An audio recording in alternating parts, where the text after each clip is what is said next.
Hello po guys, ito po ay serpentina. Sa hindi nakakaalam, ito po ang halamang serpentina. Ito po ay maraming benefit.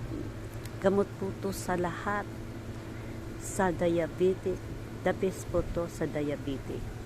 Ito po yung iniinom ko pag ako nahihilo. Gamot po sa hilo, gamot sa sakit ng tiyan, gamot sa masama ang pakiramdam sa trangkaso, sa masama ang pakiramdam.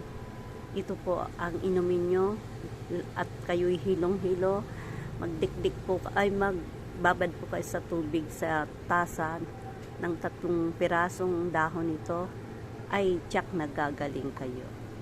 Tandaan nyo po, ayan po ang serpentina. The best po yan. The best po ang serpentina na sakit karamdaman. Ito po ang iniinom ko dahil ako diabetic. Hindi na po ako umiinom ng gamot kundi ito lang. Yan, serpentina. At pag hilong-hilo kayo, kuha lang kayo niyan at inumin nyo. Magtanim po kayo niyan para sa inyong kalusugan at sa nagsusuka at hilong-hilo. Ito'y gamot.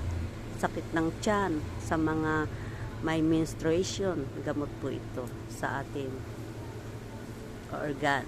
Thank you po for watching. God bless all.